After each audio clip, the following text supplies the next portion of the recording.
지금 보면 이게 좀 책 페이지를 제가 조금씩 조정해가지고 저 중간 부분이 안 맞을 수 있는데 여기 보면 제가 88페이지를 한번 해보도록 할 거예요. 요것도 굉장히 많이 쓰시긴 하더라고요. 실제로 하게 되면. 근데 이걸 할 때 일일이 스케치를 하고 돌출을 하고 이렇게 하는 걸 봤어가지고 요거 조금 이렇게 하면 훨씬 더 편하게 할 수 있는데 이거를 좀 아직 모르시는 분들이 있어서 이걸 한번 해보도록 할게요.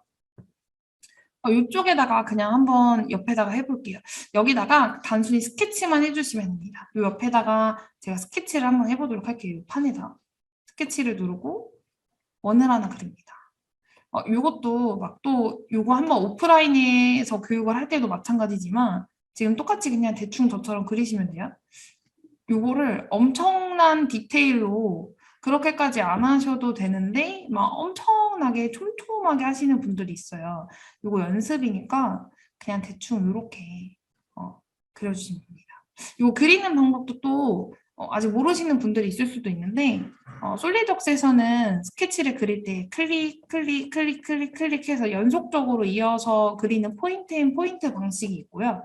그리고 방금 제가 한 것처럼 왼쪽 마우스 버튼으로 그냥 드래그해서 이런 식으로 끊어지는 형태로 그리는 드래그 앤 드롭 방식이 있어요. 그래서 아직 보통 저 같은 경우도 처음에 했었을 때 그냥 클릭하는 방식이 훨씬 더 편했었거든요. 내 마우스가 조금 익숙해지고 많이 좀 사용을 해보다 보니까 경우에 따라서는 이렇게 끊어지는 형태로 그리는 것도 좀 내가 작업할 때 두 개를 같이 활용하게 되면 작업 속도가 확실히 현저히 많이 빨라지게 되더라고요. 지금 같은 경우도 이걸로 하게 되니까 훨씬 빠르죠. 여기서 제가 중간 부분은 저 이었는데 얘를 이제 요소 잘라내기를 통해서 이렇게 잘라내주면 안쪽이 텅 비어지게 되죠. 저는 보통 지능량을 좀 많이 써요. 그 요소 잘라내기 했을 때 보통 다른 분들 오셔서 사용하시는 거 보니까 근접 잘라내기를 되게 많이 하시더라고요. 그거는 일일이 마우스로 좀 클릭해서 진행을 해줘야 되는데 그 클릭하는 게 조금 귀찮으니까 전 지능용으로 많이 해요. 그래서 그냥 왼쪽 마우스 버튼을 꾹 누르고 이렇게 드래그를 해서 그 불필요한 부분을 잘라낼 수 있도록 많이 작업을 합니다. 여기까지 이제 대충 제가 좀 그렸어요. 그냥 스케치를 원을 하나 크게 그려서 이렇게 했는데 이제 판금 탭에 가서 보게 되면 여기 통풍구라고 있죠. 통풍구를 누르고 여기 바운더리에 가장 큰 원을 선택을 합니다. 그러면 뭐 크게 뭐 달라진 거 없고 뭔가 그냥 하이라이터만 뭔가 전환된 것처럼 보이긴 하는데 회전해서 보게 되면 이런 식으로 안이 뻥 뚫려 있어요. 바깥쪽이. 이게 이제 미리 보기를 표시해 놓게 되면 이게 뭔가 마우스를 선택할 때마다 이게 계속 미리 보기를 보여주려고 하니까 시간이 오래 걸리거든요. 그래서 일단 요거 체크를 해제하고 선택을 해보도록 하겠습니다.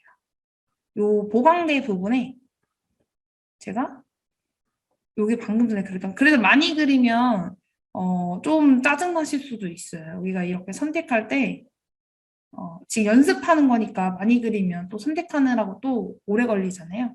대충 저처럼 얼마 안 되게 그려주시면 돼요. 그리고 여기에 한 두께 더 많이 하면 안 될 것 같아서 이 정도? 이 원이 얼마 정도의 크기인지를 몰라가지고 그냥 두께는 한 이 정도로 할게요. 그리고 나서 미리 보기 표시 옵션을 다시 체크해보면 이런 식으로 보여지게 되죠. 조금 더 키워도 상관없겠네요. 더 두껍게 해도 될 것 같으신 분들은 더 두껍게 해봐도 상관없으실 것 같아요. 어차피 저 연습하는 걸로 만드는 거니까.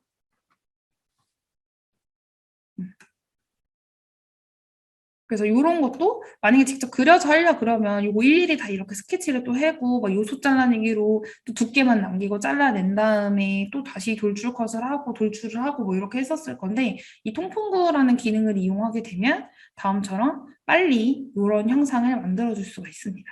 치수만 조금 잘 신경 써서 넣어주면 되겠죠? 그래서 확인해 보면 이런 식으로 이런 거 다 본체, 컴퓨터 본체에서 많이 볼 수 있죠. 열 빠져나가라고. 아직 8분밖에 해주지 않으셨습니다. 이후 나머지 4분은 지금 보면 일단 켜놓기는 했는데 안 보고 안 듣고 있으신 분일 수도 있어요. 업무가 바빠서. 어, 4명은 쫓아가겠습니다. 네. 그리고 다음 거 또 그 다음으로 많이 쓰는 게 뭐냐면 펴기 접기라는 기능을 되게 많이 써요. 요런 거. 요거 동그란 걸로 만들었는데 요거 구멍을 어떻게 뚫나요? 그래서 보통은 어떻게 많이 뚫려고 하냐면 그 뭐지? 전개도를 해놓고 구멍을 뚫려고 해요. 근데 이게 보시면 전개도를 한번 해볼게요. 만약에 여기에서 제가 전개도를 해가지고 여기다 제가 만약 구멍을 뚫었다. 아, 여기서 이렇게 뚫면 되지. 라고 또 생각을 했어요. 이렇게 뚫어볼까 해가지고 돌출컷을 했습니다. 전개도를 누르고 돌출컷을 했어요. 이제 전개도를 해제해야겠다. 안 되죠. 안 보이게 돼요. 여기 보시게 되면 여기 전개도랑 설정이 다르다고 했잖아요. 작업할 수 있는 공간이. 그 작업할 수 있는 공간이 아까 전에는 제가 이 왼쪽 피처 매니저에서 말씀을 드렸지만 실제로는 이 설정에서 관리가 된다고 했죠. 전개도는 여기 거. 그 다음에 전개도가 아닌 쪽은 여기 거. 근데 여기서도 지금 보게 되면 요 설정이 죽어 있죠. 요 설정 안에는 지금 또 속성이라는 게 존재해서 이 옵션들을 또 다 선택을 해주셔야 되거든요. 근데 보면 이 전개도라는 게 지금 두 개가 설정이라는 기능을 통해서 따로 별도로 관리가 되다 보니까 이런 식으로 관리가 서로 다르게 보여지는 문제가 또 발생할 수가 있어요. 실제로 문제가 아니라 솔리드웍스에서는 당연하게 작업 공간을 나눠놨기 때문에 당연한 현상인데도 불구하고 사용자분들이 좀 잘 모르는 경우인 거죠. 그래서 잠시만요. 여기서 또 보게 되면 지금 좀 물어보시는 분들이 많아서 여기서 제가 한번 다시 통풍구를 좀 보여드릴게요.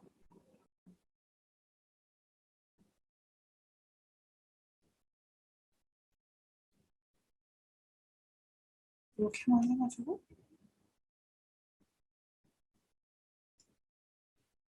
통풍구를 누르고 바운더리에서 제일 큰 거를 누르고요. 보강대 부분에 지금 이렇게 미리 보기를 제가 체크를 했는데 두께가 너무 두꺼워서 그럴 수도 있어요. 이렇게 보강대에서 방금 안쪽에 그렸던 스케치들을 다 선택해 주시면 되고요. 그리고 뚫지 않고 깊이로 팔 수 있냐. 깊이로는 지금 안 될 것 같은데 왜냐면 옵션에서 저도 끝까지 뚫는 것만 해보긴 했어가지고 옵션에서 지금 네. 아예 뭔가 여기 두께가 1mm인데 0.5만 뚫어라. 이런 거는 지금 안 되는 것 같아요. 그런 옵션 자체가 아예 존재하지가 않아요. 아예 뻥 뚫어버리는 조건이기 때문에 그건 안 될 것 같고요. 지금처럼 바운더리에는 가장 큰 외형 그리고 보강대 부분은 안쪽에 그려놓은 스케치 부분들을 선택해 주시면 될 것 같고 이 통풍구가 저도 판금에서만 써봤는데 여기다가 한번 해보면 되겠죠? 옆에다가 제가 그냥 판을 하나 그려서 돌출로 1. 그럼 얘는 그냥 판금으로 만들어진 게 아니라 그냥 솔리드 돌출로 만들어진 거거든요. 여기다가 제가 다시 한번 스케치를 해가지고 이렇게 해도 되는지 한번 봐보도록 할게요. 통풍구가. 여기도 되네요. 그냥 우리가 나는 판금으로 할 생각이 없어. 근데 이런 식으로 그냥 솔리드로 만들어가지고도 통풍구를 쓸 수 있을까? 통풍구 기능을? 그럼 그것도 이제 지금 가능한 거죠. 그렇죠? 그냥 돌출로 판금이랑 비슷한 형상은 전개도 다 필요 없다. 나는 그냥 그 형상만 만들 거야. 만약에 그 컴퓨터 케이스를 만약에 만든다라고 하면 그런 것도 그냥 돌출로 그냥 이렇게 디귿자로 만들어줄 수 있으니까 만들어서 이런 통풍구를 또 만들어줄 수 있죠. 얘는 지금 판금 기능에서만 쓸 수 있는 건 아니고요. 그냥 돌출로 판을 만들었을 때도 사용할 수 있는 기능입니다. 음,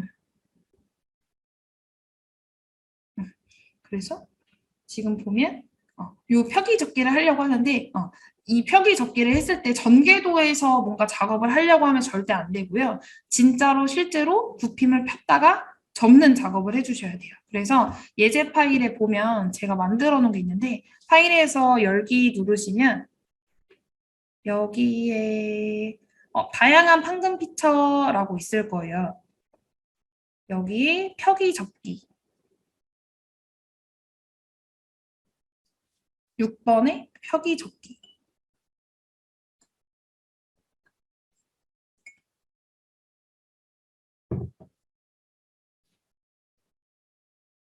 이렇게 하나 만들었죠? 동그란 거. 이거 동그란 형상을 어떻게 만드는지도 많이 물어보세요. 그러면 그냥 이렇게 터져 만든 거예요. 원형에서 터지게 일부 터져야 전개도가 가능하니까 이렇게 터지게끔 스케치를 해서 만들어 놓은 거고요. 여기에서 이제 펴기 요거를 제가 처음에 했었을 때 많은 좀 시행착오를 겪었습니다. 여기서 펴기를 제가 눌렀어요. 판금 탭에서 펴기. 여기 보면 고정면을 누르라고 하잖아요. 이 고정면이 지금 봤을 때 저는 여기를 이 면을 고정을 해가지고 나머지를 필 것 같아요. 근데 면을 선택하면 안 돼요. 얘는 선을 선택해줘야 돼요. 원통 영상 같은 경우는 이렇게 면을 그러니까 아까 전에 했던 저희가 앞에서 했던 그냥 네모 형태로 접는 그런 형상에서는 이제 면을 선택해주는 건데 얘는 모서리를 선택해줘야 돼요. 원통 형상 같은 경우는. 그리고 펴기와 굽힘으로는 그냥 요 전체를 선택하면 돼요. 아무 때나 여기든 여기든 여기든 마우스 그냥 잘 보이는 곳에 선택해주면 돼요. 이렇게. 그럼 자기가 알아서 베이스 굽힘을 잡습니다. 확인해놓게 되면 이렇게 펴지죠. 제가 여기를 고정한다고 했으니까 여기를 기준으로 이렇게 쭉 펴지게 됩니다. 그럼 여기서 제가 이제 스케치를 할게요. 대충 이런 식으로 제가 한번 스케치를 해봤어요. 여기서도 치수 너무 신경 쓰지 마시고요. 그냥 이렇게 그냥 저처럼 대충대충 사각형을 몇 개 한번 그려보세요. 그 다음에 피처에서 돌출 컷을 누릅니다. 그래서 여기서 뭐 블라인드 형태로 해도 되고 아니면 다음까지. 저는 보통 판금에서 할 땐 다음까지로 많이 하는 것 같아요. 확인.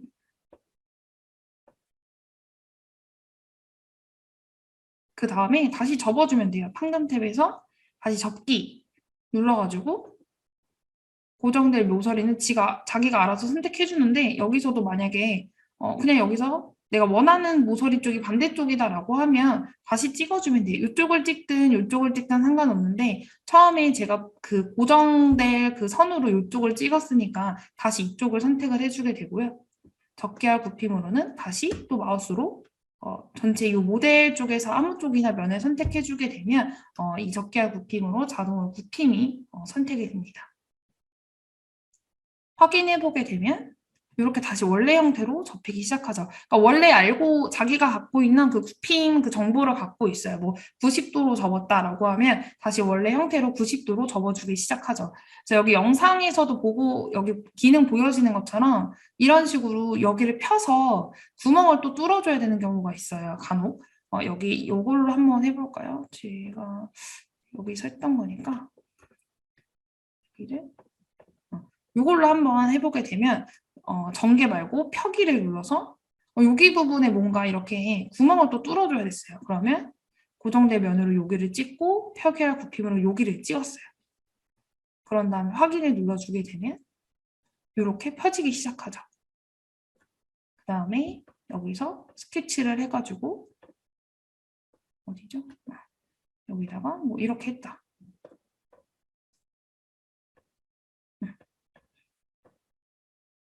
이렇게 잘라줬어요. 그 다음에 다시 판금해서 접기 눌러서 요 면을, 그러니까 자기가 또 바로 인식하다 접기할 면, 고정될 면을 요 굽힘을 이쪽으로 하겠다. 확인 눌러주게 되면 접히기 시작하죠. 이런 식으로. 이런 거를 할 때도 그냥 마구잡이로 그냥 컷으로 해서 잘라버리는 게 아니라 이런 식으로 일단 폈다가 구멍을 다시 뚫고 다시 접어주는 쪽으로 작업을 해주셔야 돼요. 이런 거를 그냥 막 여기서 대충 요 정도쯤이니까 여기서 기준면을 또 하나 어떻게 만들어 가지고 해야겠다 이러신 분들이 또 있어요. 뭐 그게 이제 모델링 형상에서 문제가 없으면 뭐 본인이 만족하시고 문제가 없으면 상관없는데 그게 이제 올바른 작업 방법은 아니니까 올바른 작업 방법대로 하려면 이렇게 폈다가 접었다가 폈다가 접었다가 이 작업을 해주셔야 됩니다.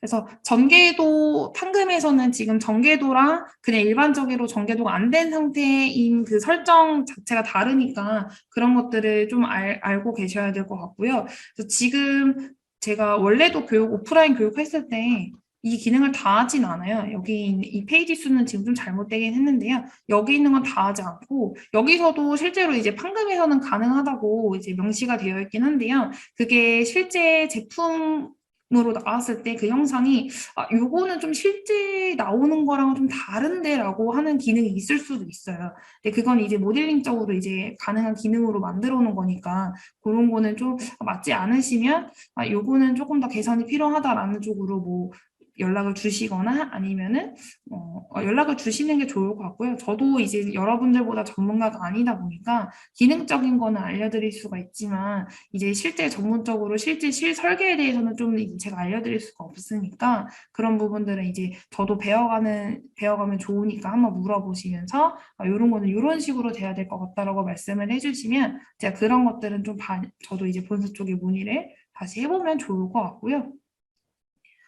그리고 또 하나 좋은 게 이게 지금 버전이 또 잘 기억이 안 나는데 이게 지금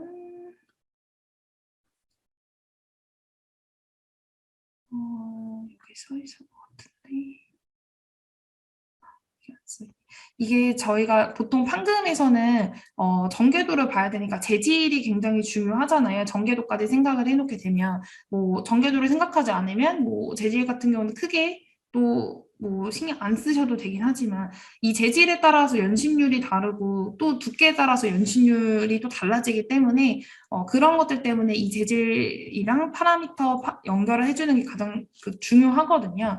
그래서 여기 보면 이게 몇 버전인지는 조금 기억이 안 나는데요. 여기 이제 재질을 사용자가 원하는 대로 또 지정을 해주실 수가 있어요. 새로 세팅을 해주실 수가 있는데 이때 재질을 만들어서 재질 속성값을 넣고 여기에서 이제 판금 탭이 또 옆에 오른쪽에 하나 생기게 됐어요. 여기에다가 그 K 값이나 아니면 연심률 값을 넣어서 두께, T 값을 넣어서 요거일 때는 요 값이 K 값이 적용되도록 해라라고 먼저 세팅을 쭉 해놓게 되면 이제 그 값으로 이제 모델링만 하고 그 다음에 전개값은 거의 대부분 똑같이 나오게 될 거니까 그 테스트를 해서 구한 K 값으로 넣는 거니까 이제는 뭔가 전개도를 했을 때 뭐 그 전개 K 값을 뭐 신경 써서 아니면 뭐 메모지에 붙여놓고 옛날에는 보통 다 모니터에다가